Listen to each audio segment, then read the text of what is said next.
जय हिंद प्यारे साथियों। मैं चंदन कुमार आपका फिर से एक बार अपने यूट्यूब चैनल पे स्वागत करता हूं। दोस्तों, मैं आपको रिपीट कर देना चाहता हूं कि जैसा कि आप लोग पहले जानते हैं कि हम लोग इससे पहले वर्णमाला के बारे में पढ़ चुके हैं, जो कि हमारा पहला चैप्टर था। और दूसरा चैप्टर संधि, तीसरा समास और इसके बाद उपसर्ग और प्रत्यय के बारे में हम लोग पढ़ चुके थे, जो कि आज हमारा छठा चैप्टर है शब्द विचार के बारे में। इससे हम लोग पहले वर्ण विचार के बारे में पढ़ चुके थे, जो कि हमारा किसमें आता है, वर्णमाला में आता है। तो इसके बाद हम लोग आज पढ़ने वाले हैं शब्द विचार के बारे में। शब्द किसे कहते हैं, शब्द विचार क्या होता है, इसके कितने प्रकार होते हैं और हम लोग इसमें क्या क्या पढ़ने वाले हैं, तो इसके बारे में हम लोग अच्छे से जानेंगे और डिटेल समझने का प्रयास करेंगे कि क्या होता है शब्द विचार, है ना। दोस्तों, अगर आप हमारे यूट्यूब पे नए हैं तो प्लीज चैनल को लाइक और सब्सक्राइब जरूर कीजिएगा। तो चलिए स्टार्ट करते हैं, शब्द विचार किसे कहते हैं और इसके कितने भेद होते हैं। दोस्तों, शब्द विचार कहने का मतलब क्या है? शब्द विचार कहने का मतलब क्या है कि शब्दों का क्या होता होगा, परिवर्तन होता होगा, उसकी रचना होती होगी, उसकी बनावट होता होगा। तो इसमें हमारे कुछ प्रकार दिए गए हैं। तो शब्द विचार में कितने प्रकार आते हैं? 4 प्रकार आते हैं दोस्तों। शब्द विचार में कितने प्रकार आते हैं? 4 प्रकार आते हैं। कौन कौन से आते हैं? तो हमारा पहला प्रकार है उत्पत्ति या स्रोत या इतिहास के आधार पर। दूसरा क्या है? व्युत्पत्ति, रचना या बनावट के आधार पर हमारा शब्द आता है। और तीसरा क्या है? अर्थ के आधार पर। और चौथा क्या है? रूप परिवर्तन के आधार पर। तो दोस्तों, मैं आप लोग को बता देना चाहता हूं कि सबसे पहले हम लोग यहाँ पे आज पढ़ने वाले जो हैं रूप परिवर्तन के आधार पर, और उसमें हम लोग क्या पढ़ने वाले हैं? विकारी शब्द। और विकारी शब्द में हम लोग क्या पढ़ने वाले हैं? संज्ञा के बारे में। तो मैं सबसे पहले आप लोग को इधर बताते चलता हूँ कि इसमें कौन कौन से प्रकार आते हैं। तो उत्पत्ति, स्रोत, इतिहास के आधार पर जो हमारा आता है पहला, इसमें कितने प्रकार आते हैं? 4 प्रकार आते हैं। जो व्यापम का एग्जाम था, छत्तीसगढ़ वाला व्यापम में, तो उसमें 4 प्रकार आंसर लिया था। लेकिन आप लोग को अगर कुल पूछे तो आपको 5 टिक मारना है। जैसे कि यहाँ पे तत्सम शब्द, तद्भव शब्द, देशज शब्द, विदेशज शब्द, संकर शब्द, ये कितने आते हैं? 5 प्रकार आते हैं। लेकिन व्यापम इसका आंसर 4 लिया था, है ना। तो इसी प्रकार से आप लोग को याद रखना है। अगर इसमें अगर विकल्प में अगर 4 प्रकार दिया है तो 4 को टिक मारना है, अगर कुल पूछे तब 5 मारना है। इसी प्रकार से हमारा दूसरा क्या है? व्युत्पत्ति, रचना, बनावट के आधार पर। तो इसमें क्या आता है? रूढ़ शब्द, यौगिक शब्द, योग रूढ़ शब्द। तो इस प्रकार से इसमें 3 प्रकार आते हैं। व्युत्पत्ति, रचना या बनावट के आधार पर शब्द के कितने प्रकार होते हैं? 3 प्रकार होते हैं। कौन कौन से? रूढ़ शब्द, यौगिक शब्द, योग रूढ़ शब्द। आगे है अर्थ के आधार पर शब्द। तो अर्थ के आधार पर शब्द हमारे कितने प्रकार के होते हैं? 8 प्रकार के होते हैं। एकार्थी शब्द, अनेकार्थी शब्द, पर्यायवाची शब्द, विलोम शब्द, युग्म या समोच्चारित शब्द, शब्द समूह के लिए एक शब्द, समान प्रतीत होने वाले भिन्नार्थक शब्द, और 8वां क्या है? समूहवाची शब्द। तो इस प्रकार से हमारा क्या होता है? अर्थ के आधार पर शब्द के प्रकार होते हैं। तो ये बहुत ही महत्वपूर्ण है। ये जितने भी हम लोग ये सब के बारे में पढ़ाई कर रहे हैं, इसी प्रकार से हम लोग को पढ़ाई करना है सीरियल वाइज, ताकि हम लोग को अच्छे से समझ में आ सके, है ना। और चौथा प्रकार हमारा क्या है? रूप परिवर्तन के आधार पर। तो रूप परिवर्तन के आधार पर कितने प्रकार होते हैं? ये भी एग्जाम में पूछा गया है कई बार। तो रूप परिवर्तन के आधार पर कितने प्रकार होते हैं? 2 प्रकार होते हैं। एक विकारी शब्द होता है और एक अव्यय या अविकारी शब्द होता है। तो इसके बारे में भी हम लोग जानेंगे कि अव्यय या अविकारी क्या होता है, विकारी क्या होता है। तो सबसे पहले आज हम लोग विकारी के बारे में पढ़ेंगे। तो विकारी किसे कहते हैं? विकारी के कितने प्रकार होते हैं? तो विकारी के कितने प्रकार होते हैं? 4 प्रकार होते हैं। संज्ञा, सर्वनाम, विशेषण, क्रिया। तो आज हम लोग सबसे पहले किसके बारे में पढ़ेंगे? संज्ञा के बारे में पढ़ेंगे, है ना। और दोस्तों, मैं आप लोग को बता देना चाहता हूं कि यहाँ पे जैसे विकारी शब्द जो दिया गया है ना, तो यहाँ पे 4 प्रकार दिया गया है। लेकिन अगर कुल पूछे तो इसमें भी 5 प्रकार आते हैं। एक कौन सा आता है? निपात आता है, जो कि मैंने यहाँ पे नोट किया है। तो इसको भी आप लोग ध्यान रखिएगा। तो चलिए स्टार्ट करते हैं हम लोग आज संज्ञा के बारे में। तो सबसे पहले हम लोग विकारी की परिभाषा देख लेते हैं। तो विकारी किसे कहते हैं? विकारी किसे कहते हैं? तो जैसे कि आप लोग देखें कि रूप परिवर्तन के आधार पर शब्द के कितने प्रकार होते हैं? 2 प्रकार होते हैं, विकारी और अविकारी। तो विकारी किसे कहते हैं? तो वे शब्द जिनका रूप लिंग, वचन, कारक और काल के अनुसार परिवर्तित हो जाता है। वे शब्द जिनका रूप लिंग, वचन, कारक और काल के अनुसार परिवर्तित हो जाता है, उसे क्या कहते हैं? विकारी शब्द। जबकि अविकारी शब्द क्या होता है? जिसका रूप लिंग, वचन, कारक और काल के अनुसार परिवर्तित नहीं होता है, उसे अविकारी या अव्यय कहते हैं। जैसे कि यहाँ पे मैं लिखता हूं, राम धीरे धीरे चलता है। जैसे क्या लिखता हूं? राम धीरे धीरे चलता है। तो इसको आप लोग शब्द को इग्नोर कीजिएगा, बस आप मेरे भाषा को ध्यान दीजिएगा जो मैं बोल रहा हूँ। तो चलता है, जैसे यहाँ लिखा गया है ना, चलता है। तो यहाँ पे क्या है, अगर मैं यहाँ पे अगर लिख दूं कि सीता धीरे धीरे चलती है, सीता धीरे धीरे चलती है, तो यहाँ पे लिंग का तो परिवर्तन हो जा रहा है, जो कि हमारा विकारी में आएगा। लिंग का परिवर्तन हो जा रहा है, लेकिन धीरे धीरे का तो परिवर्तन नहीं हो रहा है ना। तो धीरे धीरे क्या हो जाएगा इसमें, अविकारीय अव्यय। तो इसी को क्या बोलते हैं, अविकारीय या अव्यय शब्द। तो इसके बारे में हम लोग आगे देखेंगे। आज हमारा चैप्टर क्या है, विकारी शब्द के बारे में।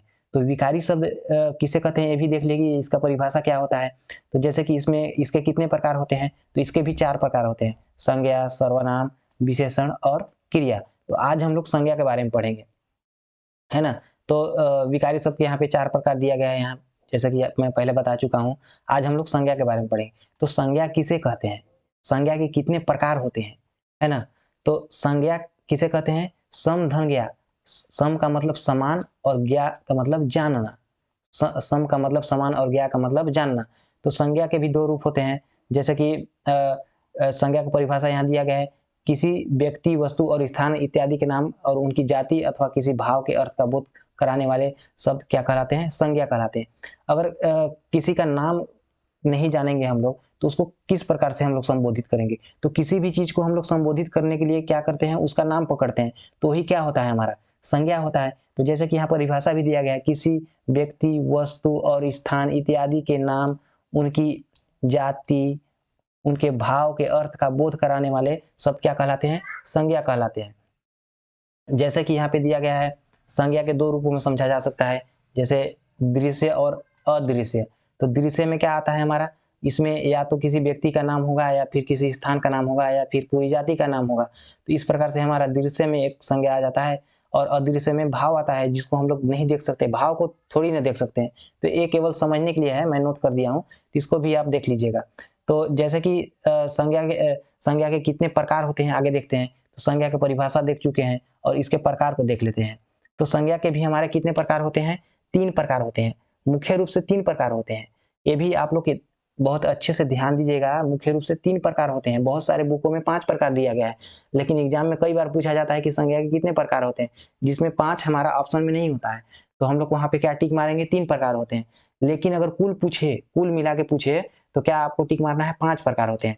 तो 3 प्रकार कौन कौन से होते हैं, व्यक्तिवाचक संज्ञा, जातिवाचक संज्ञा और भाववाचक संज्ञा। तो जातिवाचक संज्ञा में भी हमारा 2 प्रकार आता है, द्रव्यवाचक संज्ञा और समूहवाचक संज्ञा, है ना। तो सबसे पहले हमारा व्यक्तिवाचक संज्ञा है। तो व्यक्तिवाचक संज्ञा किसे कहते हैं, इसका भी परिभाषा देख लेते हैं और एग्जाम्पल देख लेते हैं। तो व्यक्तिवाचक संज्ञा किसे कहते हैं, किसी व्यक्ति, वस्तु, स्थान इत्यादि के नाम का बोध कराने वाले सब क्या कहलाते हैं, व्यक्तिवाचक संज्ञा कहलाते हैं। तो किसी व्यक्ति, वस्तु, स्थान इत्यादि का अगर उसके नाम का बोध करा रहा है, तो क्या किस चीज में आएगा, व्यक्तिवाचक संज्ञा में आएगा। जैसे व्यक्तियों के नाम मोहन, सोहन, सीता, गीता, ये सब किस में आएंगे, हमारे व्यक्तिवाचक संज्ञा में। जबकि वस्तुओं के नाम, तो उषा पंखा, LG TV, Lenovo laptop, HMT घड़ी, क्या है, रेनाल्ड पेन, गोदान पुस्तक, खेलान कूलर, एप्पल फोन, ये सब किस में आएंगे, हमारे वस्तुओं के नाम है, जो कि किसी विशेष के बारे में बताया जा रहा है, विशेष वस्तु के बारे में। न कि अगर केवल यहाँ पे केवल टीवी लिखा होता तो ये किस में आता है, जातिवाचक संज्ञा में आता, केवल टीवी लिखा होता। लेकिन यहाँ पर एलजी टीवी लिखा है, जो कि विशेष प्रकार के जाति का अर्थ का बोध करा रहा है, जो कि हमारे किस में आएगा, व्यक्तिवाचक संज्ञा में आएगा। तो इस प्रकार से लेनोवो लैपटॉप, अगर केवल लैपटॉप लिखा होता तो किस में आता है, जातिवाचक संज्ञा में। लेकिन यहाँ पर लेनोवो, यहाँ कंपनी का नाम दे दिया गया है, जो कि विशेष जाति के अर्थ का बोध करा रहा है, मतलब वो किस में आएगा, हमारा व्यक्तिवाचक संज्ञा में आएगा, है ना। इसी प्रकार से खेलान कूलर, तो यहाँ पे नाम दिया गया है ना, एप्पल फोन, अगर केवल फोन दिया गया होता तो किस में आता है, जातिवाचक संज्ञा में। लेकिन यहाँ पे एप्पल फोन नाम दिया गया है, इसलिए किस में आएगा, व्यक्तिवाचक संज्ञा में। इसी प्रकार से स्थानों के नाम, जैसे ऑस्ट्रेलिया, ऑस्ट्रेलिया एक प्रकार का क्या है, देश है, तो वो जातिवाचक संज्ञा में आता। लेकिन यहाँ पर ऑस्ट्रेलिया नाम दिया गया है, तो ये किस में आएगा, हमारा व्यक्तिवाचक संज्ञा में। इसी प्रकार से जापान, भारत, राजस्थान, जोधपुर, बिलाड़ा, चिल्का झील, अरावली, गंगा इत्यादि, ये सब किस में आएंगे, हमारे व्यक्तिवाचक संज्ञा में। तो इस प्रकार से हम लोग किसको भी देख लिए। तो यहाँ पे कुछ विशेष नोट दिया गया, जैसे व्यक्तिवाचक संज्ञा का प्रयोग हमेशा एक वचन में किया जाता है, अर्थात जिसका बहुवचन रूप नहीं बदला जा सकता, है ना, तो इसका बहुवचन रूप नहीं होता है, केवल इसका एक वचन रूप होता है। तो ये इसको भी आप लोग ध्यान दे सकते हैं। जैसे कि मोहन का मोहने थोड़ी होगा, मोहनी थोड़ी होगा, मोहनी हो सकता है ना, वो लिंग परिवर्तन होगा, लेकिन मोहन का मोहनो थोड़ी होगा। तो इसका वचन परिवर्तन नहीं होता है, तो इसको भी आप लोग ध्यान रख सकते हैं। और दूसरा प्रकार है हमारा जातिवाचक संज्ञा। क्या है? जातिवाचक संज्ञा। तो जातिवाचक संज्ञा किसे कहते हैं? किसी प्राणी, वस्तु, स्थान इत्यादि की पूरी जाति या वर्ग का बोध कराने वाले शब्द क्या कहलाते हैं? जातिवाचक संज्ञा कहलाते हैं। तो जहाँ पे स्थान के पूरी जाति का अर्थ का बोध कराए, वस्तु के जाति का बोध कराए, तो वहाँ पे क्या होगा? प्राणी की जाति के अर्थ का बोध कराए, तो वहाँ पे जातिवाचक संज्ञा होगा। जैसे प्राणी, जैसे कि यहाँ पे क्या दिया गया है? मनुष्य। मनुष्य एक प्रकार की क्या है? जाति है, जो कि मनुष्य में बहुत सारे मनुष्य आ जाएंगे। इसी प्रकार से पशु, पुरुष, स्त्री, लड़का, लड़की, गाय, भैंस, बकरी, घोड़ा, तोता, कबूतर, बिल्ली, ये सब किस में आएंगे? हमारे जातिवाचक संज्ञा में, जो कि विशेष जाति के अर्थ का बोध करा रहे हैं। तोता, तोता में बहुत सारे तोता आ जाएंगे, कबूतर में बहुत सारे कबूतर आ जाएंगे, बिल्ली में बहुत सारे बिल्ली आ जाएंगे। तो ये सब किस में आएंगे? जातिवाचक संज्ञा में। इसी प्रकार से वस्तु, वस्तु जैसे मैं पहले बताया आपको व्यक्तिवाचक संज्ञा में, जैसे LG टीवी, तो वहाँ पे व्यक्तिवाचक संज्ञा आ रहा था, लेकिन यहाँ पे क्या आएगा? टीवी केवल लिखा गया था, यहाँ की किस में आएगा? हमारा वस्तु में आएगा, जो कि हमारा क्या है? जातिवाचक संज्ञा। इसी प्रकार से पंखा, cooler, fridge, AC, mobile, laptop, pen, पुस्तक, ये सब किस में आएंगे? जातिवाचक संज्ञा। स्थान का नाम, देश, विदेश, शहर, गांव, विद्यालय, तहसील, ई मित्र, मंदिर, दुकान, राज्य, नदी, झील, पहाड़, ये सब किस में आएंगे? जातिवाचक संज्ञा में। इसी प्रकार से यहाँ पर भी कुछ विशेष नोट दिया गया है, जैसे कि जातिवाचक संज्ञा का प्रयोग हमेशा बहुवचन में किया जाता है, अर्थात ऐसे एक वचन में किया जाता है जिसका बहुवचन रूप बन सके। जैसे कि यहाँ पे मनुष्य, मनुष्य का मनुष्यों, देश का देशों, ये सब क्या होता है? बहुवचन रूप होता है। तो इसको भी आप लोग नोट कर सकते हैं। और जातिवाचक संज्ञा के दो भेद होते हैं, कौन कौन सा? द्रव्यवाचक जातिवाचक संज्ञा, समुदाय या समूहवाची जातिवाचक संज्ञा। तो सबसे पहले हम लोग देखेंगे द्रव्यवाची जातिवाचक संज्ञा किसे कहते हैं। तो जैसे कि यहाँ पे दोबारा लिखा गया है, तो द्रव्यवाची जातिवाचक संज्ञा देखते हैं। तो वे संज्ञा शब्द जो किसी द्रव्य पदार्थ के अर्थ का बोध कराते हैं, उसे क्या कहते हैं? द्रव्यवाची जातिवाचक संज्ञा कहलाते हैं। जैसे कि सोना, चांदी, लोहा, पीतल, दूध, घी, पानी, तेल, पत्थर, पेट्रोल, लस्सी, डीजल, पेप्सी, शहद, ये सब क्या है? द्रव्य में आते हैं। लोहा ठोस भी होता है, द्रव भी होता है, तो ठोस और द्रव दोनों आएंगे द्रव्यवाची जातिवाचक संज्ञा में। तो इस प्रकार से द्रव्यवाची जातिवाचक संज्ञा को भी याद रखिएगा। दूसरा प्रकार आ जाएगा समुदाय या समूहवाची जातिवाचक संज्ञा, जहाँ पे समूह के अर्थ का या समुदाय के अर्थ का बोध होता है, वहाँ पे समुदाय या समूहवाची जातिवाचक संज्ञा होता है। जैसे कि यहाँ पे सभा, सम्मेलन, गिरोह, जनता, टीम, दल। टीम में क्या 11 खिलाड़ी होते हैं, 7 खिलाड़ी भी होते हैं। इसी प्रकार से दल, गोष्ठी, मिलकर क्या करते हैं? यहाँ पे मैं नोट किया हूँ, मिलकर बात करते हैं बड़े स्तर पर। तो इसको भी याद रखिएगा, गोष्ठी मतलब मिलकर बात करते हैं बड़े स्तर पर। सेना, पुलिस, आगार, वृंद, जन, गढ़, लोग, वर्ग, गुच्छा, रोली, ढेर, कुंज, गट्टर इत्यादि, ये सब किस में आते हैं? हमारे समुदाय या समूहवाची जातिवाचक संज्ञा में, है ना। इस प्रकार से हमारा ये भी कंप्लीट होता है। तीसरा प्रकार है भाववाचक संज्ञा।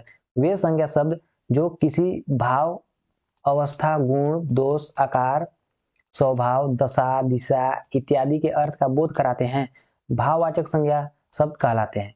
जैसे कि अमीरी, गरीबी, बुढ़ापा, जवानी, बचपन, सुख, दुख, बुराई, भलाई, प्रार्थना, प्रेम, प्यार, स्नेह, वात्सल्य, ये सब किस में आते हैं? हमारे भाव में आते हैं, क्योंकि ये भाव के अर्थ का बोध करा रहे हैं। जवानी, ये क्या है? भाव है। अब बुढ़ापा, बोलते हैं ना कि उस व्यक्ति का धीरे धीरे बुढ़ापा आ रहा है, मतलब कि वहां पे भाव के अर्थ का प्रकट हो रहा है ना। दुख, वो व्यक्ति बहुत दुखी है, तो क्या प्रकट हो रहा है? भाव के अर्थ का प्रकट हो रहा है। जैसे वो किस में आएगा? भाववाचक संज्ञा में आएगा, है ना। तो यहाँ पे मैं कुछ लिख दिया था, जैसे प्रेम लड़कियों से होता है, जबकि प्यार क्या होता है? किसी से भी हो सकता है, साइकिल से हो सकता है, कार से, माँ या बाप से हो सकता है, इस प्रकार से। तो इसको आप लोग इग्नोर कर सकते हैं। संज्ञा के पहचान, तो संज्ञा के पहचान के भी कुछ विशेष नियम है, जो कि मैं यहाँ पे लिखा हूँ नोट्स के माध्यम से।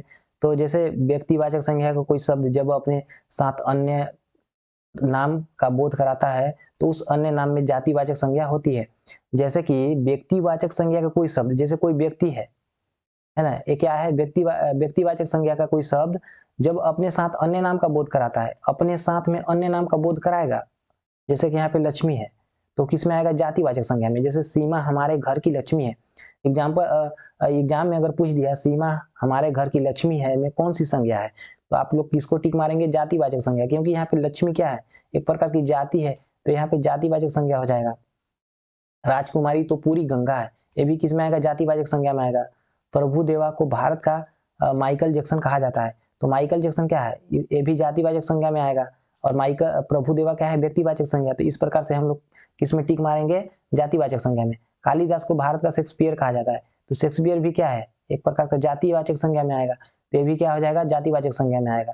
इस प्रकार से आप लोग ध्यान दे सकते हैं। दूसरा नियम क्या है, जातिवाचक संज्ञा कोई शब्द जब किसी व्यक्ति विशेष के अर्थ में रूढ़ हो जाती है तो वह क्या कहलाती है, व्यक्तिवाचक संज्ञा कहलाती है। तो जैसे कि जातिवाचक संज्ञा का कोई शब्द जब किसी व्यक्ति विशेष के अर्थ में रूढ़ हो जाता है, तो जैसे जाति क्या है, एक गांधी क्या है, एक प्रकार का जाति है, पटेल क्या है, एक प्रकार का जाति है।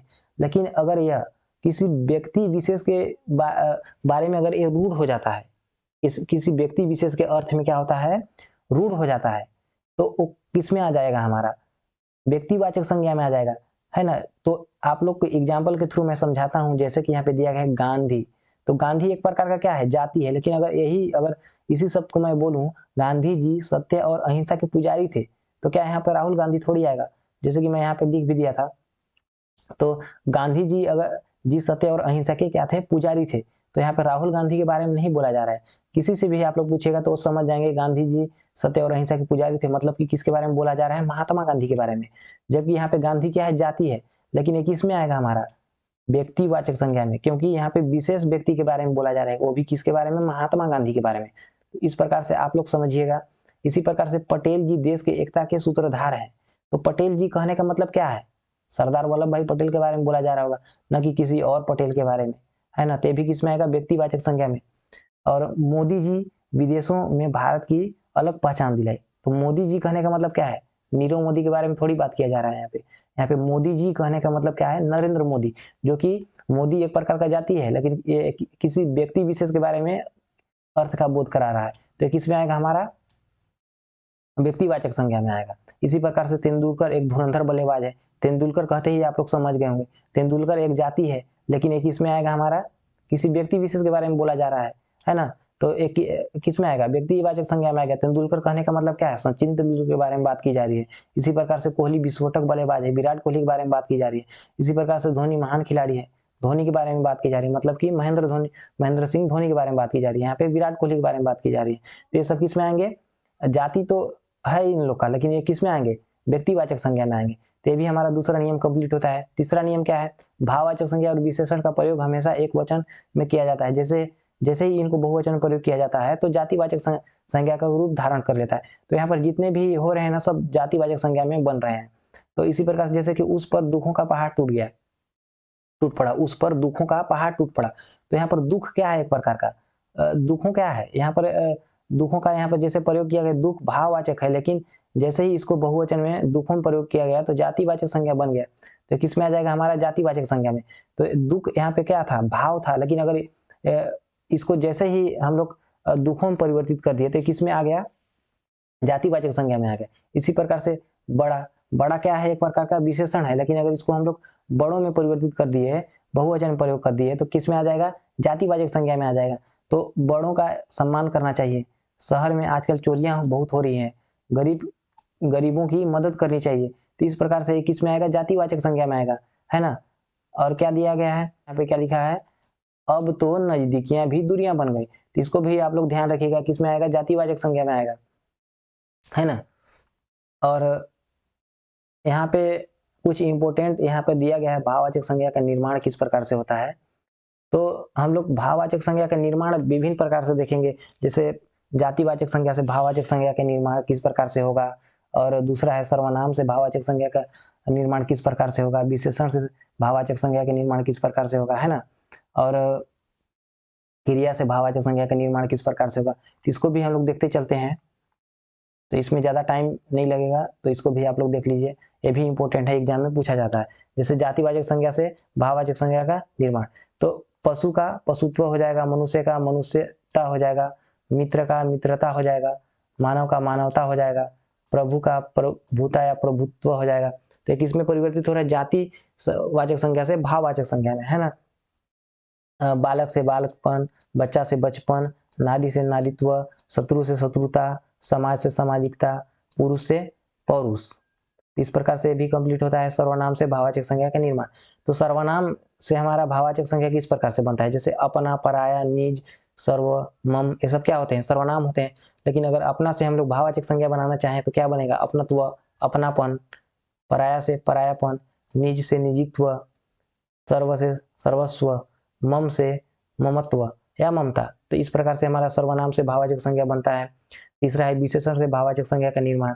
तो विशेषण क्या है, अच्छा, बुरा, बूढ़ा, जवान, शीतल, कायर, बड़ा, सुंदर, ये सब क्या है, मधुर, छोटा, अमीर, अमीर, गरीब, ये सब क्या है, विशेषण है। लेकिन इससे भाववाचक संज्ञा हम लोग बनाएंगे तो क्या बनेगा, अच्छा से अच्छाई हो जाएगा, बुरा से बुराई हो जाएगा, बूढ़ा से बुढ़ापा हो जाएगा, जवान से जवानी हो जाएगा, शीतल से शीतलता हो जाएगा, कायर से कायरता हो जाएगा, बड़ा से बड़प्पन हो जाएगा, सुंदर से सुंदरता या सौंदर्य हो जाएगा, मधुर से मधुरता या मधुर्य हो जाएगा, छोटा से छुटपन हो जाएगा, अमीर से अमीरी, गरीब से गरीबी। ये सब क्या है, भाववाचक संज्ञा है, जो कि हम लोग विशेषण के द्वारा निर्माण किए हैं। और यहाँ पे जैसे कि विशेषण भाववाचक संज्ञा, जैसे कि खट्टा से खटास, और भी यहाँ दिया गया है मीठा से मिठास, भला से भलाई, तीखा से तीखापन, सरल से सरलता, निपुण से निपुणता, महान से महानता, है ना। इसी प्रकार से हमारा चौथा है क्रिया से भाववाचक संज्ञा के निर्माण, पढ़ना से पढ़ाई, लड़ना से लड़ाई, हंसना से हंसाई, सीना से सिनाई, रोना से रुलाई, खोजना से खोज, है ना, जीतना से जीत, हारना से हार, घूमना से घुमाव, घबराना से घबराहट, मुस्कुराना से मुस्कुराहट, थकना से थकावट, चलना से चल, दौड़ना से दौड़। इसी प्रकार से लिखना से लेख, लूटना से लूट, चुनना से चुनाव, नाचना से नाच, बोलना से बोल। तो इस प्रकार से हमारा क्या होता है, संज्ञा के बारे में हम लोग कंप्लीट पढ़ चुके हैं। इससे बाहर कुछ भी नहीं आएगा दोस्तों, मैं आप लोग को एक बार बता देना चाहता हूँ, है ना। ये मैंने पूरा डीपली में पढ़ाया है और डिटेल से पढ़ाया है, बहुत ही सर्च करके पढ़ाया है, बुक से पढ़ के, यूट्यूब से पढ़ के, ये सब से मैंने पढ़ के अच्छे से नोट्स बनाए हैं और आप लोग को पढ़ाया हूँ। इससे बाहर कुछ नहीं आने वाला है संज्ञा के बारे में, अगर पूछा भी जाए तो इस प्रकार से हमारा कंप्लीट होता है। दोस्तों मैं आप लोग को एक बार फिर से बोलना चाहता हूँ कि अगर आप लोग चैनल पर नए हैं तो प्लीज चैनल को लाइक और सब्सक्राइब जरूर कीजिएगा। मिलते हैं नेक्स्ट चैप्टर में, धन्यवाद।